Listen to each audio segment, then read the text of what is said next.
Hello, I'm Dave Higginson Jr. with Creative Music and the Professional Chord System. In this video I will demonstrate how to play the song Your Song by Elton John.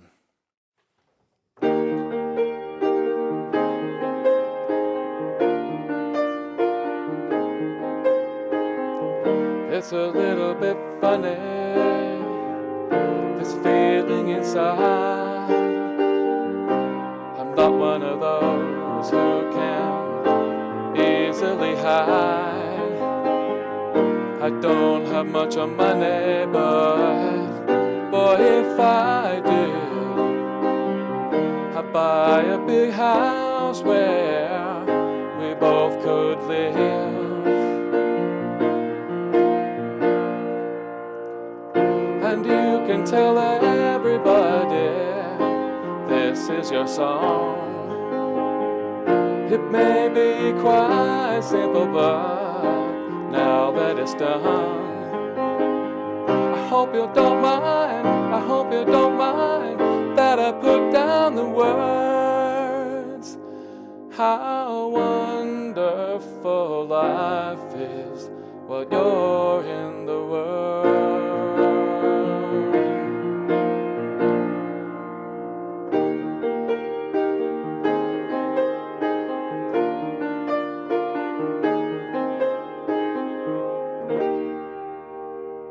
All right, here's how to play Your Song. Not the whole song, but just a few principles I'd like to teach. First of all, the introduction to the song. As you recall, it is something like this. I've heard Elton play it a number of different times, but that's like one of the ways he's played it before. How do we figure out what to do? Well, if we're not sure, we could start with just using pattern number 1. So let's give that a try. Let's put that on the first chord. The first chord of the introduction is an E flat chord. So we line this up, the bottom marker, with an E flat. Let's try that. If you've heard the original song, you know that that's not how it sounds. Now, if you know something else about Elton John, he loves the spread chords. He uses them whenever he can. So fortunately, we happen to have a spread chord pattern. We call this pattern number 4. So let's try this one instead. Let's try this one a little bit lower. He likes the spread chords and he likes them low. So let's try it there. Let's try that, except let's add one more note at the top like I like to do to make it more full and rich. That sounds a little bit better. And so let's try that with the next chord. The next chord is an A flat chord with an E flat bass. So we're going to keep our bass right there, but in order to find the A flat, let's go ahead and move that up to an A flat, again lining it up with the A flat. Even though we're not going to play those A flats because it's an E flat bass, it'll at least help us to find our chord in the right hand. So there we are.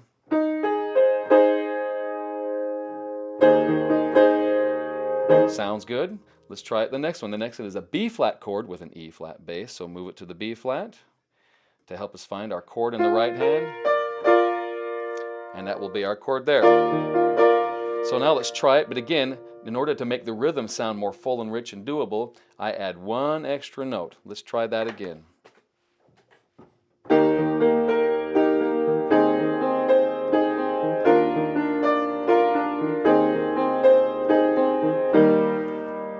All right, that's the introduction.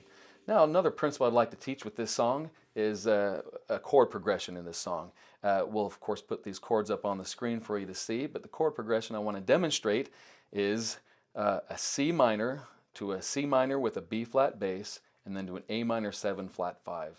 Here's what I wanted to teach with this. Whenever there's a chord progression up or down the keyboard where you find that your bass is steadily progressing lower, it's actually a hint as to what your right hand is going to do. Let me show you what I mean. First of all, here is the C minor chord. And again, I can show you that that's a spread pattern number 4. There it is. The next chord is the C minor with the B flat bass. Piece of cake. All we do is we move our bass from the C to the B flat. And here's the interesting next chord, an A minor 7 with a flat 5. If we didn't know music very well, we might have to say, oh, I got to figure out that chord. So we go all the way up here to an A chord, make it a minor, make it a 7, flat the 5, there it is. And now we got to shift it down a little bit so we can play it down here to the left of the keyboard and play a spread chord the way Elton loves them. And then here's that chord. But look at this. If we pay attention to the chord we played just before, that C minor with the B flat bass, look at the C minor is actually just one note different from that A minor 7 with a flat 5. You see that? C minor, A minor 7 with a flat 5. So at first, like I said, if you don't know for sure what that's going to be, you can figure it out by figuring out the chord based upon the pattern and then finding it that way. Or if you understand music and understand Elton John, you would know that much of the time when there's a chord progression, a lot of times that right hand will basically stay in the same spot. Watch this. Here's the C minor. I'm not one of those who can. Look at that. Easily high. See how it stayed right there in the same spot? So again, without even knowing that A minor 7 with a flat 5, you could almost figure it out just by ear. I'm not one of those who can. Now here's some other interesting thing I'd like to show you, and that is recognizing the same pattern. In this song, that same pattern repeats itself a couple of times. That C minor to a C minor with a B flat bass to an A minor 7 with a flat 5. It's also later in the song where the song goes like this. I hope you don't mind, I hope you don't mind that I put down the words. Now, you wouldn't recognize that if you were reading the notes, because the notes don't really look the same. It's hard to even see that there's any connection whatsoever. However, if you know how to play by chord, you will recognize that pattern of C minor to C minor B flat bass to A minor 7 with a flat 5 whenever it's played. And so instead of by note, you'll struggle each time you're having to learn a new section of the song, but not by chord. By chord, you recognize that same pattern. You'll know that you'll likely play it the same exact way, and you don't even have to practice. It sure is awesome playing by chord. I highly recommend it. Now that has been this lesson. For any additional information, please refer to our website at pianostar.com.